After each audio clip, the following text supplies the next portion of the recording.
Hello and welcome to the 27th Geopolitical Economy Hour, the show that examines the fast-changing political and geopolitical economy of our time.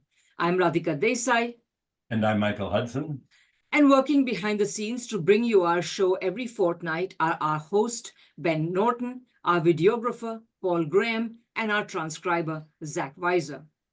And today, we not only have a guest, but a very special one. As many of you will know, Jill Stein is running for president of the United States on the Green Party ticket. Ho hum, you will say. What's so what? She's not going to win. Third-party candidates never do. So what's the point? Well, things never change until they do. They often take longer to change than most imagine, but then when the change comes, it happens quicker than anyone might have anticipated. The reason why Michael and I are advising Jill on policy, why we support her candidacy so fully, and we are doing everything we can to advance her cause, is that there has never been an election in which a third-party candidate has a greater chance of winning. Over 3 decades ago, when the duopoly was much more secure, Ross Perot got nearly 20% of the vote. Today, that duopoly has become a political zombie with only the appearance of life. The opening for others is yawning wide, and Jill is not only the only peace candidate in the fray of warmongers, taking our world towards another war, she's the only supporter for the national and human rights of Palestinians. She's also the only third-party candidate with ballot access in most states. This is what matters if you're going to be actually elected rather than just popular. Even if victory remains a distant prospect, there has also never been a time when it has been more possible and more urgent to shift the discourse, when popular thirst for change has been greater, when the tenacity with which the duopoly is fighting to prevent that thirst from being quenched has been stronger. So it's the meeting of the proverbial unstoppable force and the immovable object. So anything can happen. This is the context. So without much ado, let us welcome Jill, who is going to kick off our conversation with a brief statement. Jill, please go ahead. Thank you so much, Radhika, and thank you also to Michael. It's really wonderful to be with you today discussing, so many of the ideas that are really creating this perfect storm right now in this election, where exactly as you put it, Radhika, that we're in a moment of unprecedented urgent need, and that is sort of colliding with this unprecedented opportunity for very deep and transformative change. There's never been a moment like this. And, I think we're all familiar with the existential crises that we're up against in our daily lives, between, crushing inequality, endless war, verging on nuclear on several fronts, and a climate which is collapsing before our very eyes, as well as, this unraveling of our basic democratic institutions. And this is crashing down on the heads of the American people in a very painful and ubiquitous way, between some 60% of Americans living paycheck to paycheck, half of renters who cannot afford to keep a roof over their heads, who meet the criteria for being severely financially stressed, spending at least 30% of their income just to try to keep that roof over their heads, which doesn't leave much then to pay your student debt and your healthcare bills and put food on your table. Not to mention that some 44 million young people are not young and not so young, are locked into basically unpayable student debt in the terms of the current economy. The numbers in child poverty, which have effectively doubled, homelessness is at an all-time high. We have the climate crisis, which reaches new extremes every day. What was it last night? This sudden flooding that took place in the airport in the Middle East. I think it was Dubai. Just these unprecedented things. 70-degree elevations on the South Pole, and the predictions now that we're going to see the breakup of major ice sheets much more quickly. The flooding out of coastal areas that contain 1/3 of the world's populations. So we are not entering a world here, which is survivable on just about every count. So on one hand, you have this incredible crisis, and on the other hand, you have now this resolve of the American people who really are breaking free from these very oppressive political institutions. Often we talk about breaking up with an abusive relationship. You know, it's hard to do, and you, as the abused, one tends to make excuses for the abuser and say, oh, they had to do it, or I don't have any other choices, or it's going to get better next year. There are so many parallels here to a very dysfunctional, abusive relationship from the political parties, in particular the Democrats, where so many people will make excuses for them now who know better. And you have really a loss of this traditional mythology, this excuse, which is that the Democrats have been the lesser evil. Well, it's really impossible to make that case anymore when the supposed lesser evil is leading the charge in a genocide and really expanding the war and leading the charge on censorship and shutting down freedom of speech and expression and the right to protest and all that. So we have really enormous ability now. And I'll add to that the numbers in the polls also show that it's over, it's like a record high, some 63% who are now saying that our political parties are basically throwing us under the bus and that we need other options. So the American people are more positioned now to break up with this abusive relationship with our whole political structure than we have ever been. It's more urgent and necessary than ever. And the political players at this moment, and we're fairly locked in now, one cannot really launch new campaigns here for any number of reasons. Critical deadlines have passed. So this is pretty much the arrangement going forward. There are going to be, at this point, 4 candidates. 3 of them are pro-war, pro-genocide candidates. And this is, for many people, this is the deal breaker, that genocide is really compelling people to take new actions and new directions in their lives. And we're seeing this, coming into our campaign all over the place on the campaign trail.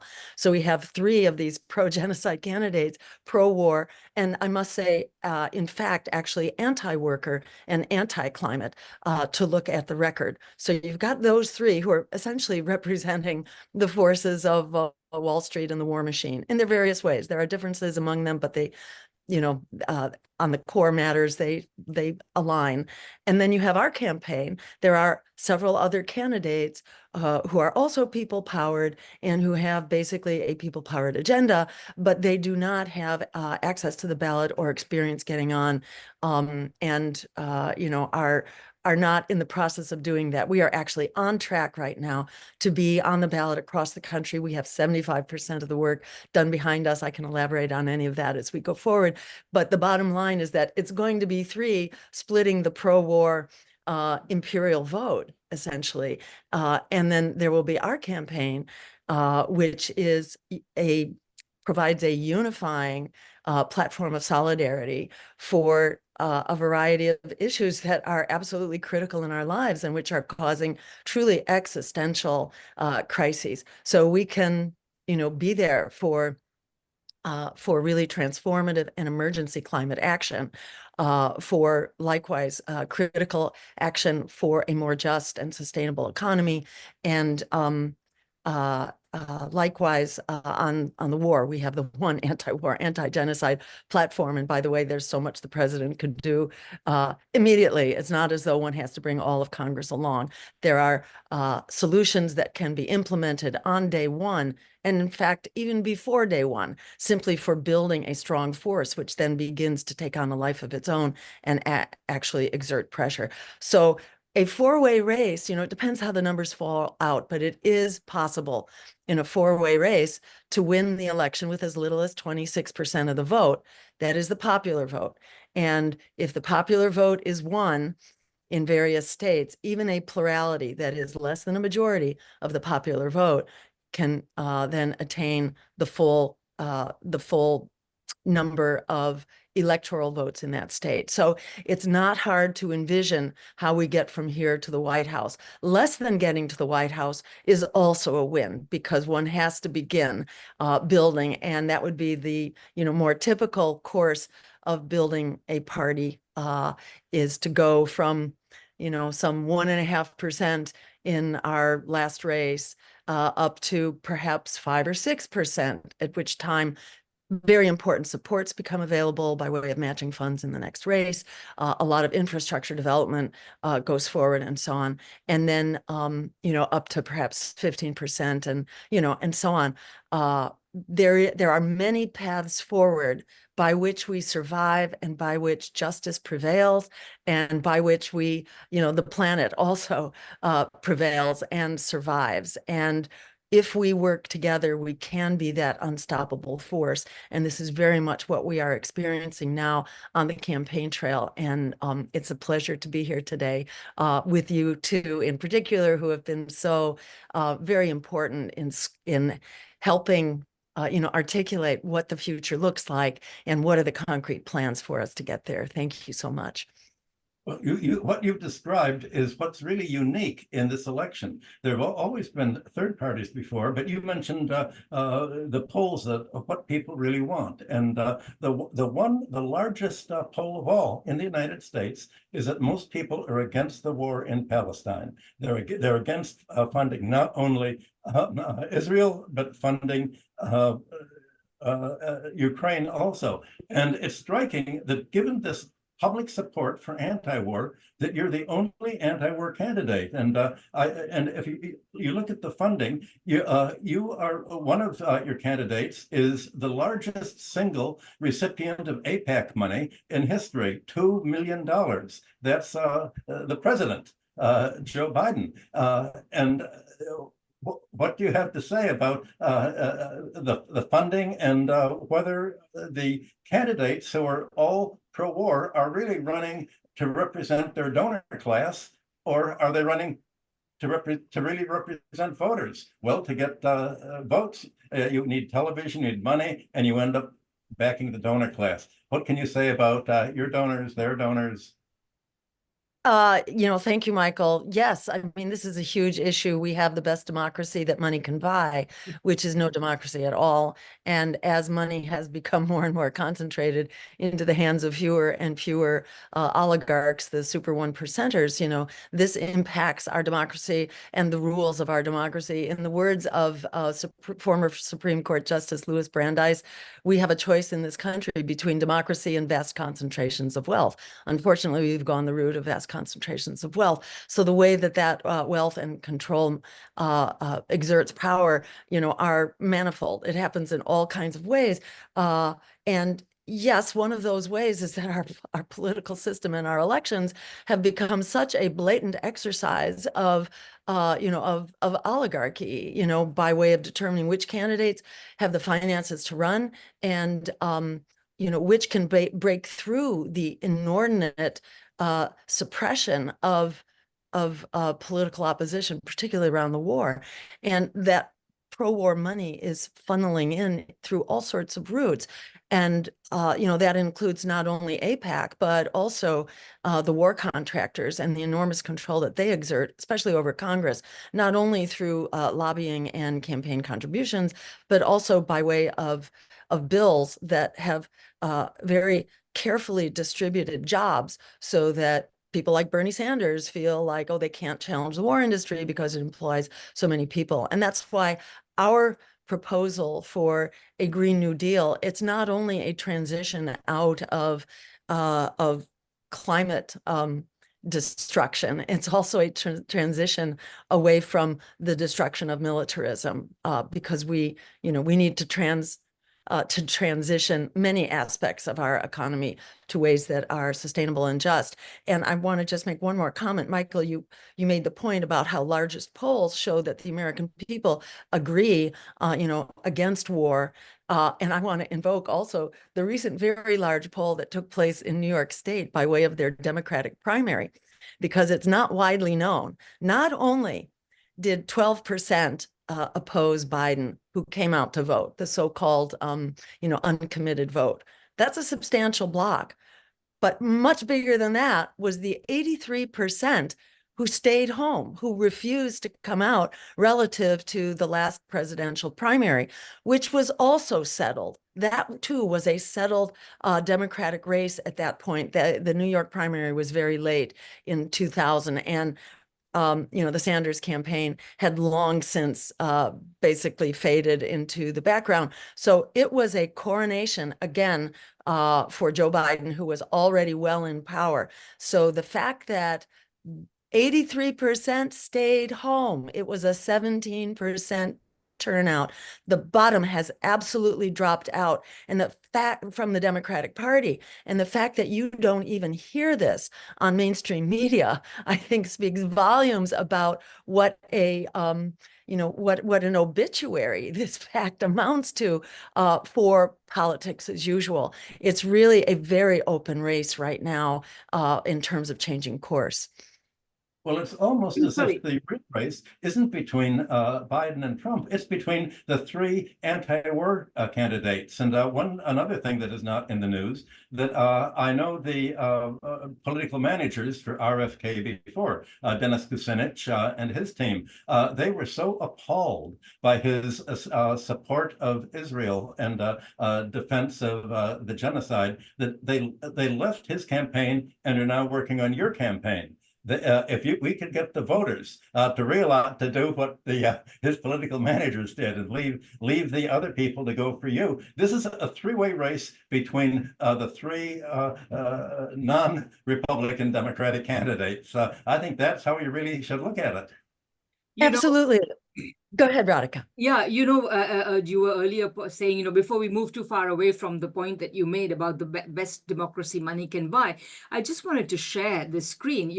In my classes, I show this chart, which shows that basically between 1960 and 2016, basically the winning candidate has been always the candidate that outspent his opponent. So it's Clinton, Bush, Obama. You can see the winning candidate has always spent more, except with Clinton against Trump. This was the exception. So what this also shows, and this is not necessarily to praise Trump or anything, but what it shows is that already the duopoly has been breaking down for a long time. This is the key point I want to make, which is that, the incursion of Trump, although of course he was a Republican Party nominee, the fact was that in many ways he was an outsider. He came at the Republican Party from the outside, took it over, etc. So the decay of the duopoly has been going on for a while. And the reason for the decay is also very interesting because essentially, particularly over the last 4 or 5 decades, what we've had is essentially liberal democracy as a way of having periodic elections in which, money is spent in order to allow, this or that candidate to win. But both parties are essentially committed to preserving corporate power. And so the people can go whichever way they like. And I think, as you say, leaving an abusive relationship is hard. Sometimes even coming to the consciousness that you are in an abusive relationship is difficult. But finally, you can see that by the 2000s anyway, and certainly the 2010s, it was becoming very clear that this was the case. And so the duopoly has been crumbling. So this is the kind of thing that we need to emphasize, because you are not a flash in the pan. The reason why you are getting so much support, at the end of the day, you are, as you say, you are the only anti-war candidate. And the support for your position is ginormous. You can see it in the street every day, every week. People are coming out and demonstrating against the war in Gaza in particular. But also the war in Ukraine has been deeply unpopular. So in all of these ways, you represent essentially an alternative, which is you are a peace candidate, but you are also a climate candidate, and you are a people candidate. You want to have a set of policies that are not for big corporations, but for people. Yes, they don't have to stay home anymore. Now, if they can vote for you instead of staying home, they have finally an alternative. Yes, and if you look at the demographic of who stays home, in 2016, it was about 100 million people, which is almost the size of the voting bloc for either the Democrat or the Republican candidate. So it is a determinative demographic, and it is largely, or shall we say, disproportionately of color, young, and poor. So it's exactly the demographic that needs our agenda and that mobilizes to support our agenda, if only it can, be informed. And this is the strategy of the, of the predatory parties, is to silence the media and to block the informing and empowering of the American people so that they can make decisions for themselves. And I want to underscore what Radhika said about the long-term breakdown of our democratic system and its institutions. There's an often cited study, the Gillens and Page study of, I think it was 2014, that basically documented in inordinate detail about how policy at the level of Congress for decades was driven by basically big campaign spenders and lobbyists, period. Virtually no policies, no major policies were passed by Congress that addressed deeply felt needs for which the public was mobilizing. There's been a complete breakdown in our democratic institutions, and the crisis that the major parties are experiencing now is very real, and they are extremely guarded and alarmed. And, the DNC has announced that they have hired an army of attorneys in order to try to throw us off the ballot. And they have separately announced that they will also be doing their best to, I think what they call, they use this language, to highlight the unsavory aspects of our character. In other words, these are just blatant smear campaigns.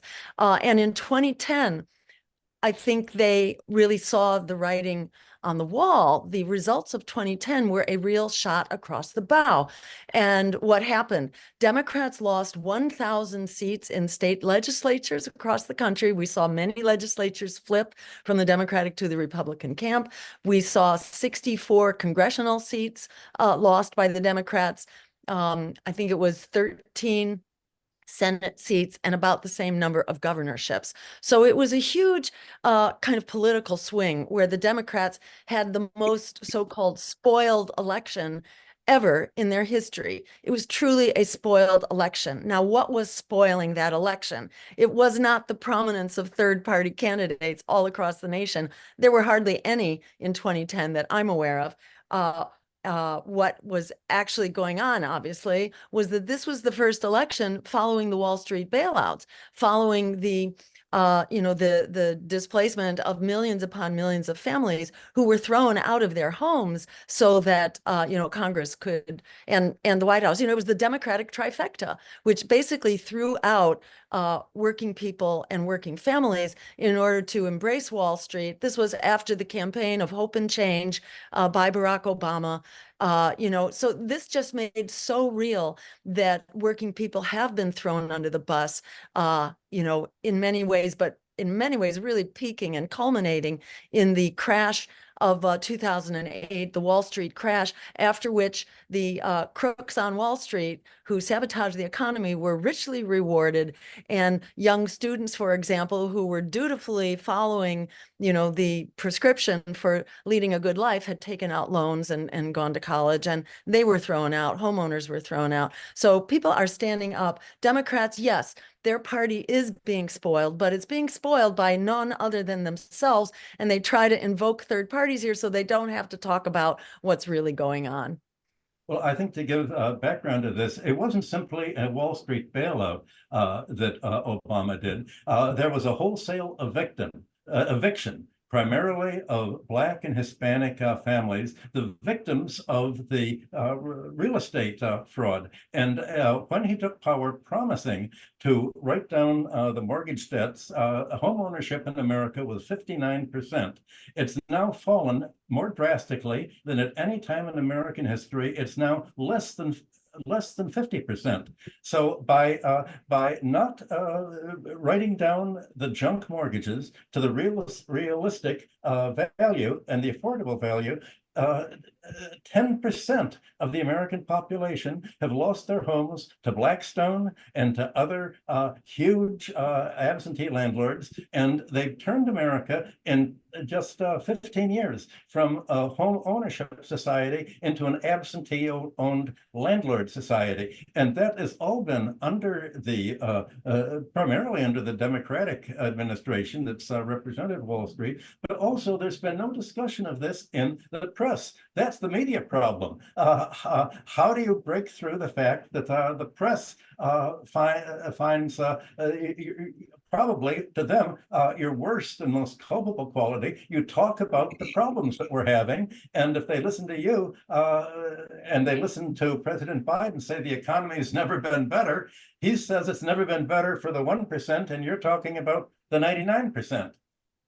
Yes, and this is why polls now show that the majority of the American people believe that the media, mainstream media, is purposefully misleading them and lying to them. The majority of the American people need this. So, people no longer believe mainstream media, the political parties. There's been just a huge dropout in the kind of the propaganda, the industrial propaganda complex. It just has huge holes in it. People don't believe it. The hype spinners are madly, continuing on their way, but the system is breaking down all over the place. And yes, of course, the antitrust laws should be brought to bear on our communications industry across the board, not only legacy press, and on social media, for example. We should have the rights of free speech. This should be handled really as a public utility, not subject to the whim of whatever billionaire happens to own the platform. It's not rocket science how to change this. This is a matter of organizing to make it happen. And, there's no doubt in my mind, starting on day one of a green administration, when we turn the White House into a greenhouse, which would be a good thing on many levels, there are many policies that can be brought to bear. And I just wanted to add here that Jill, the point you were making about the DNC, or essentially appointing somebody to take attack third-party candidates. What one of the things they're going around saying is that these third-party candidates like you or Cornel West or RFK, etc., they are being funded by the Republicans. So this is one of the canards that they are spreading.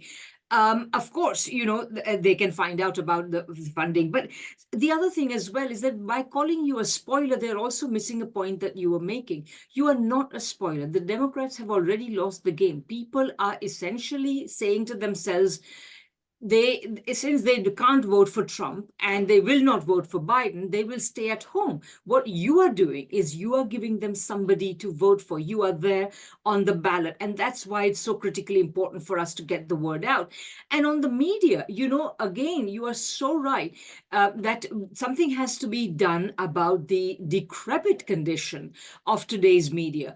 But also, again, this is a much longer process than one imagines, because I remember very clearly some of the first alternative press websites coming out already in the late 1990s, because already there were substantial numbers of people who realized, just at the dawn of the post-Cold War period, when you thought everything would be hunky-dory for the United States and so on, the United States was in sufficient trouble that the media was already engaging in so much spin that alternative news media websites came out reporting both on domestic policy as well as on international policy, both of which have been so awful. So this degeneration of the media is also very old. And of course, today, with the proliferation of social media, what we have is the proliferation of social media, and also the availability of other forms of media. You can sit in any American city today and access the news as it is being reported from around the world. You can watch media from Latin America, you can watch Telesur, you can watch RT, you can watch Press TV, you can watch Indian news media. and you see that there's a completely different perspective. The Western and US perspective is completely isolated.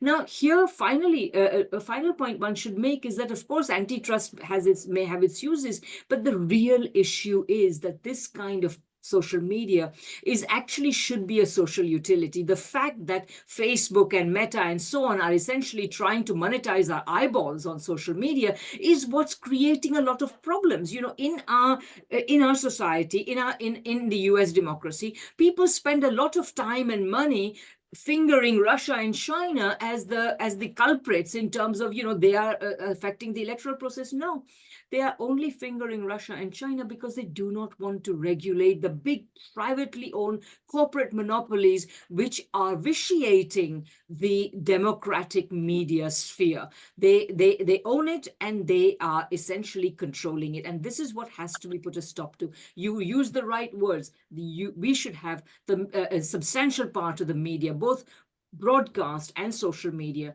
and print media, as a public service utility. There should be, you have PBS, but there should be a big national public service media on all in all forms, whether it is electronic, print, etc., etc.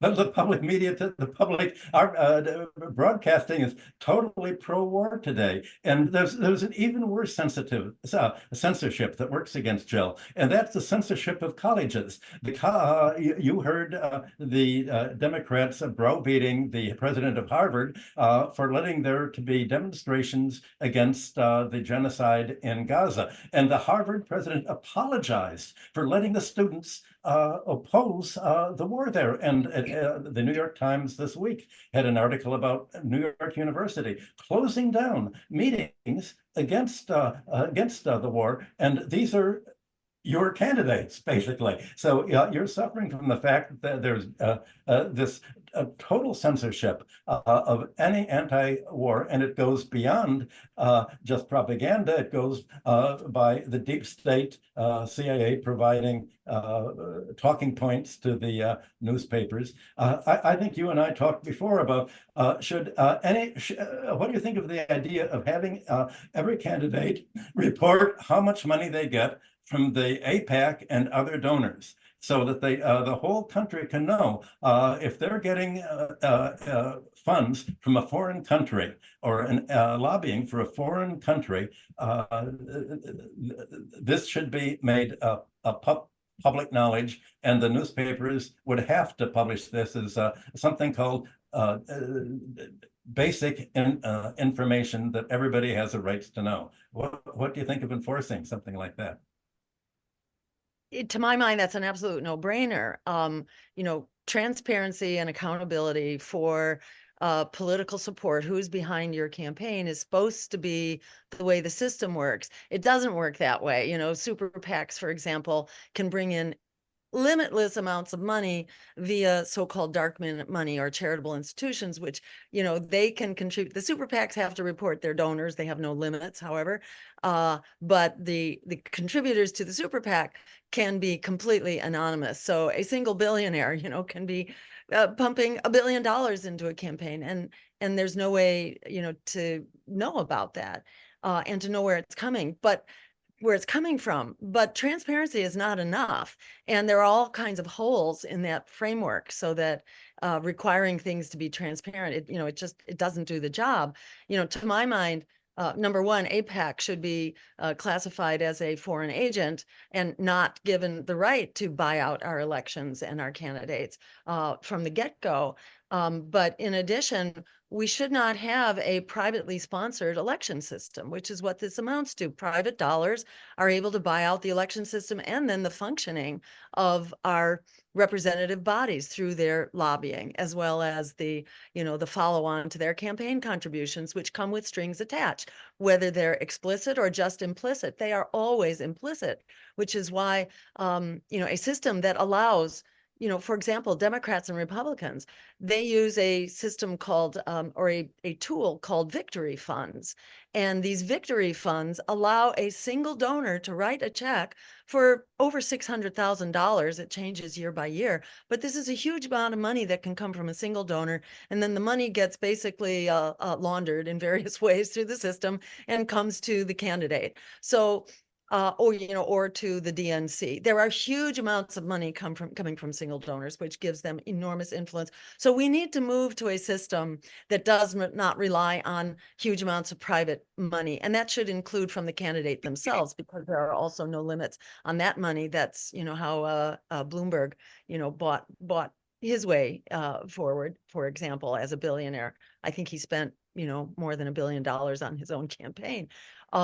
We should have a publicly funded system of elections. We should have free media coverage required for all legitimate contestants in a race. So that brings the cost way down. But this should be publicly funded, not privately funded. And that would begin to align the incentives with the public interest, because the way it works now, it is just corrupt to the core.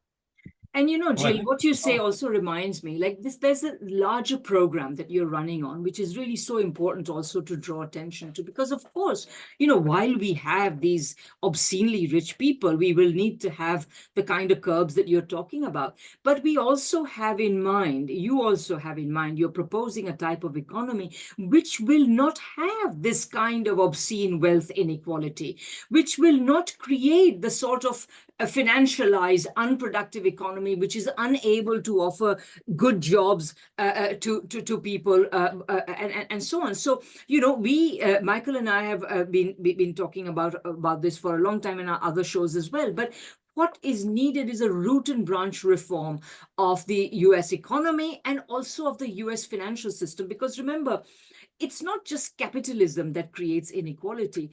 Of course it does. But on top of that, when you put on top of that a financial system, which is essentially a system of transferring wealth from working people, from productive corporations, and from even the government into a tiny elite, you're going to have the kind of inequality that we're looking at. So part of your program is also that we need to have this completely root and branch reform of the US economy and of the US financial system, because for the last 30 or 40 years, the financial system, through its various rules and tax breaks, and of course the bailouts, has been doing nothing other than transferring income and wealth from ordinary working people to rich people. And a second point that I think, which is also really central to your foreign policy, I mean, while I completely agree that APAC is a really big issue in the United States, it is a tail wagging the dog, etc. But you have to understand that powerful as APAC is, there is a larger scheme. Even if APAC did not exist, the United States would support Israel. Why? Because Israel is the United States aircraft carrier in the Middle East, allowing the United States to control that absolutely critical region, thanks to its oil and energy resources, thanks to its strategic location, all of these things. So the United States, in a certain sense, people who are, I often say that people who are saying stand up for Ukraine don't realize that they are contributing to the destruction of Ukraine. Similarly, I would say those who are, saying that, Israel, think they're being supporting Israel in the current context are actually supporting a situation in which the United States is using Israel and its Jewish population as a instrument, as a fighting force against Iran and all the other hostile forces in the Middle East. And Jill, I'm sure you have a lot to say about this. So yeah. Yes, absolutely. And, you take me back to Ronald Reagan's remarks in the 1980s. Actually, it was the remarks of his Secretary of Defense, Caspar Weinberger, who said that Israel is the unsinkable battleship for the United States in the Middle East. And, in the 1980s, the US very much needed those fossil fuels. Now we are one of the major exporters of fossil fuels. However, it is our explicit policy, so-called full spectrum dominance, articulated by the Pentagon, actually starting in the mid-1990s and reiterated since then in various forms, that our military will dominate all spheres of potential conflict and competition across the world. So all areas of the world and in all potential dimensions of conflict, we will be in dominance in full spectrum, and that we will not allow competitors to rise even on a regional basis. Not allow competitors who are friends and not allow competitors who are foes. And this has created such an absolutely disastrous foreign policy and a series of catastrophic conflicts, from Afghanistan to Iraq and Libya and Syria. It's just been one unbelievable loss. I've seen some of the, back of the napkin figures, well, some actually by the Cost of War project at Brown University, to the effect it's been $21 trillion that we have spent in this futile effort to basically dominate the world. And it only makes us more and more a pariah among nations, which certainly Israel and the US are sharing that position right now. And I should add, that as someone who was raised in the Jewish tradition, following the Holocaust and following the Second World War, when, in a Jewish community, going to a Reform Jewish synagogue, Sunday school, so-called, every week until I was about 15 years old, my formative years were all about coming to terms with the Holocaust, which had everything to do with that this would not be allowed to happen again. And that Holocaust and genocide is not just the responsibility of the perpetrator. It's also the responsibility of the witnesses to the Holocaust. This is firmly the tradition that I was raised in, and, it has everything to do with why I am doing what I am doing right now, because it just became ingrained in my DNA that to justify, the sacrifice of my, ancestors, the 6 million Jews who went up in flames with this, that we had to ensure that this doesn't happen again. And for us, it was, this doesn't happen again to anyone. And I could go into, great lengths about Zionism and where it departs from basic Jewish values.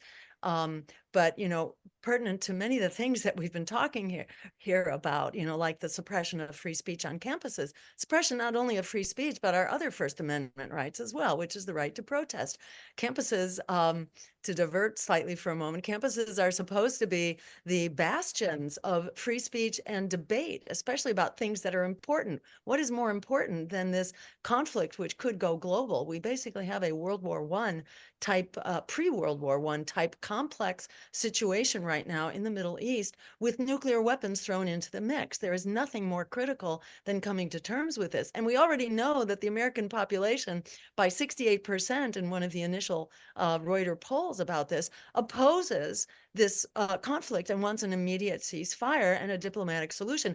Yet young people in college are not allowed to take that position, this majoritarian position that is aligned with our key values. It's absolutely astonishing. And I guess the last thing I'll say here to cap off this rant is that the accusation that opposing genocide is anti-Semitic is astounding to me. That amounts to saying that it's okay with Jews, that genocide is okay with Jews. And if Jews oppose genocide, they're being anti-Semitic. What are you talking about? If anybody opposes genocide, they're being anti-Semitic. This is so,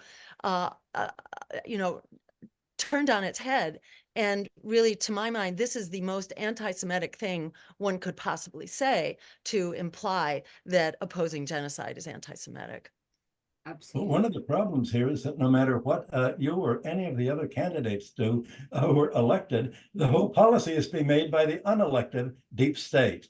I think you and I spoke before. What do you think of appointing a modern church committee to investigate what has the CIA and National Security Council been doing to interfere with to meddle in American political affairs?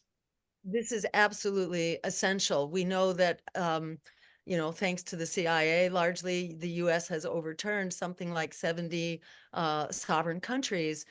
We have basically instigated coups. and, internal, color revolutions and all sorts of ways that we have. There are many handbooks about how to do this, and the CIA has its ways. This desperately calls for a church committee. And if I could say more generically, part of the pathway forward for us in our thinking, about how do you rise as an insurgent, but very principled and, small d democratic political force, you must have a grassroots movement. And if we are so fortunate as to take power, which is democratically constituted and should happen if there is a democracy still in this country, we will rely very much on having many committees, because we're not going to be the majority if we get into office. There will be a fight. Hopefully, we would get into office along with like-minded representatives in Congress, and there are many other Green candidates and socialist candidates and so on who are running against the military-industrial machine. We will need to work together, but we above all need to work with the grassroots engine for all of this. These were the grassroots troops that Barack Obama rose to power with great expectations for hope and change, and he broke all kinds of barriers with the power of this grassroots movement, and then he promptly, told people basically go home and be quiet when he appointed Larry Summers as his first act, really before he even took office. But, we would not take that path. We would keep, continually rely on this grassroots movement. And part of the way that it would function is through holding congressional hearings and establishing congressional committees that actually hold the feet to the fire of our Congress, because our Congress is absolutely, AWOL on its democratic duties. And likewise, we would very much encourage and bring back the institution of town hall meetings, where legislators have to meet with their constituents, hear them, and answer to them. If democracy prevails, we have a completely different form of government going forward. So what you're suggesting about the church committee is absolutely essential, and we would do that and basically generalize that as a principle. Well, I think that the reason Radhika and I have joined your campaign is, even if you don't outpoll the other candidates for president, your campaign can introduce the issues that we've just been talking about here. And this is why I think the newspapers are trying not to discuss your campaign. They don't want these issues to be open, and yet these are the issues that most voters and non-voters are most interested in. It is striking. We are on the ballot in 21 states, have many states that will be turned in the next couple of weeks. We basically have a ballot access battle going on in all states now, and we have the track record. Actually, in 2016, we were on in 47 states for about 95% of the population. And yet you don't see any mention about this. We hear a great deal about, RFK being on 8 states, Dr. West being, I don't know, maybe 4 or 5 states right now without a real pathway forward. Intentions, but not really the wherewithal or the track record to do that. Yet you have radio silence out there, not from, truly principled alternative media. And, it's wonderful that there is so much of it, including, present company here. So there are many pathways to get the word out, but there are many who are being purposefully uninformed here and disempowered. And I think it does have everything to do with the fact that, we are sort of an elephant in the room here in, a real vehicle for truly transitioning power. If you're coming into this race as an independent and you don't have a grassroots infrastructure, no worries. And a media outlets, even some who pretend to be progressive, can kind of do their supposed, duty by covering some of the other campaigns, which are not going to be here for the long haul and really, which do not constitute a threat to power.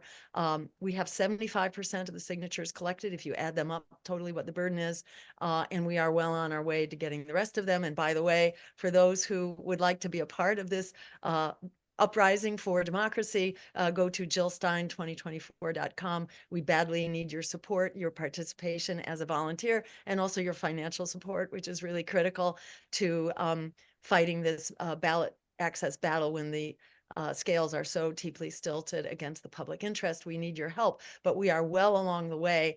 And this has everything to do with why there is very much a mainstream media blackout on our campaign still. Well, And I think Jill, you talked about the uprising of the people, and I think this is key because I I think agree, a of course. realistic outcome for this would be that even if you're not winning the presidential vote, you will have enough votes to force the outcome into Congress. Because if neither Biden nor Trump has enough votes, then it goes to Congress. That's where you can have your the voters who vote for you. You can use your voting plot to insist on certain things being done, even without being president. You can use your decisive votes to get certain policies. Do you have any particular policies that you would want to insist upon as a condition for resolving the question of who is going to be president?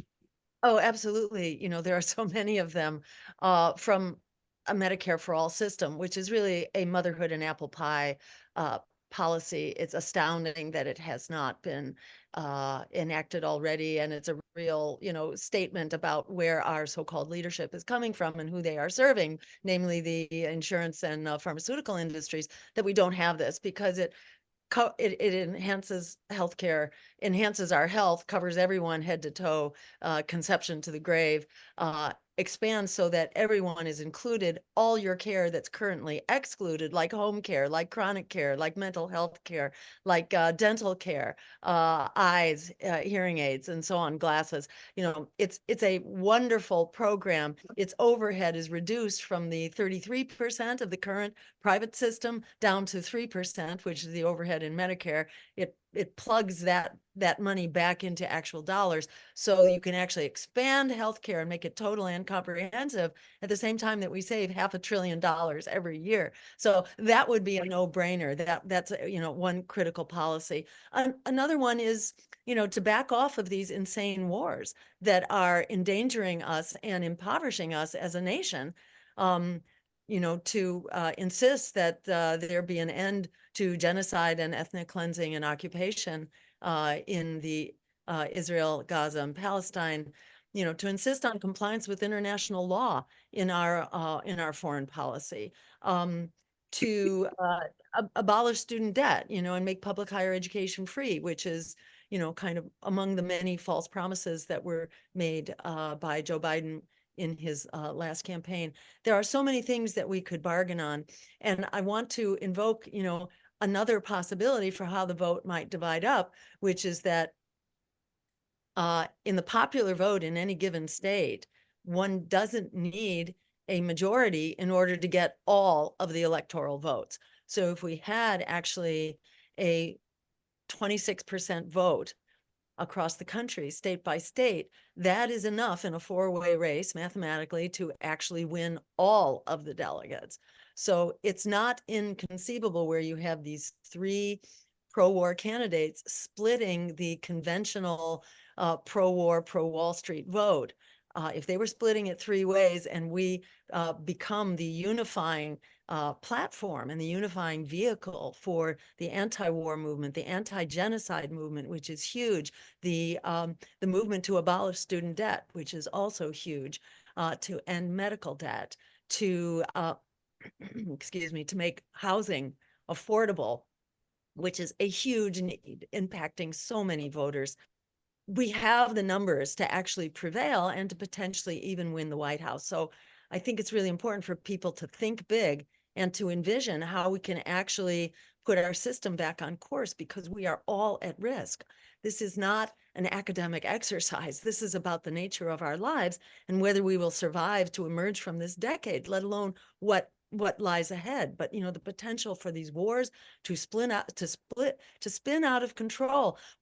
A single nuclear armed submarine, and we have 14 of them, which are in places in undisclosed regions all around the world, and you can be sure that they are in hotspots. A single one contains the equivalent of 5,000 Hiroshima bombs, which is enough to throw us into nuclear winter, to basically take us all the way of dinosaurs, which was also another form of nuclear winter when that meteor struck the Earth and basically inserted debris into the upper atmosphere where it doesn't weather down.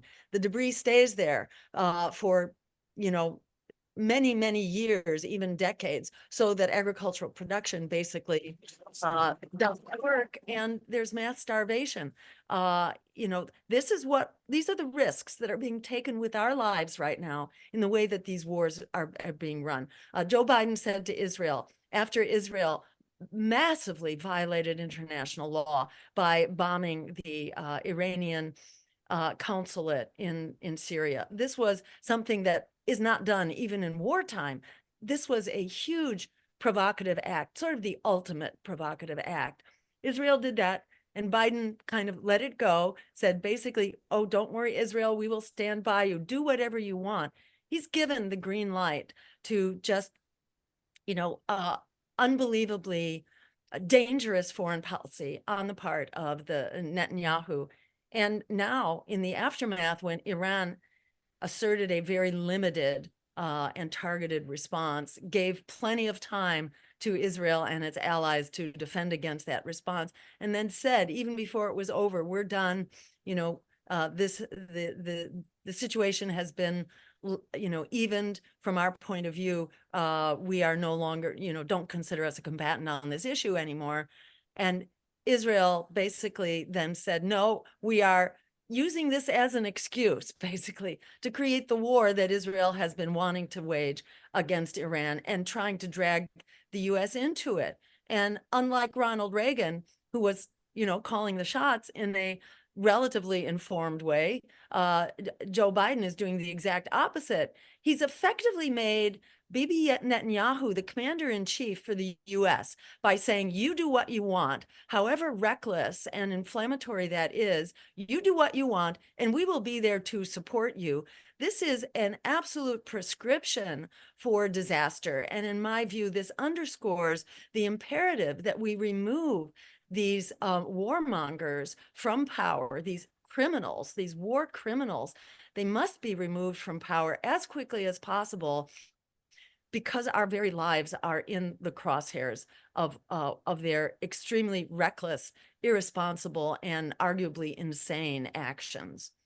I think we're coming close. Yes, indeed. I mean, we're coming close to our 1 hour mark. So I just wanted to say a couple of things and maybe invite both of you to make a couple of concluding remarks. But I just particularly wanted to say that, the whole, you use the word uprising and so on. And Michael earlier spoke about the deep state and appointing a new church committee and so on. These are all great ideas. But really, what, Jill, I think your campaign represents is really a kind of a massive transformation which will change the nature of the American state, deep or otherwise. Because what do we mean by the state? We mean by the state not this or that government, but that coterie of interests that remains in power no matter who is in government. At least that's the way it's been. And I think if a candidate like you, and I think you're also really right to point out that not only is the pro-war position divided into three, so at the moment, but actually I'm sure you could argue that it is now a minority position.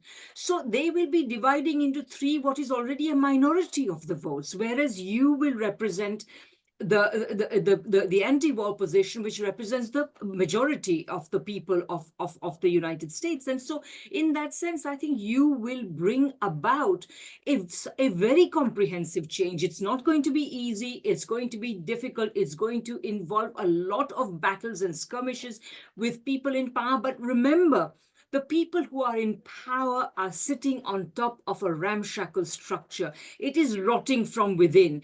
And therefore, and the desire of the people in the United States to have a fairer, more just, more ecological, more peaceful system is enormous. So I think that that's what you represent, and I think that that's what, and I would say one other thing, which is what you will bring about. You see, at the moment we have a state, a coterie of interests which are always served by every government, which has no plan B. They want to ensure that they want to continue to promote inequality and an unproductive economy and a financialized economy at home and war abroad. This is what they have done for more than a century, I would say. Certainly, they have been doing this over the past many decades. this is what has to come to an end. And you will represent that change, that you will essentially change the nature of the American state, because you will have to remove, if you want to implement your program, the interests that hold political power in America, and put the people's power in their place. That's what I really wanted to say here. Beautifully said. Michael, do you want to? Now, what can I add to that?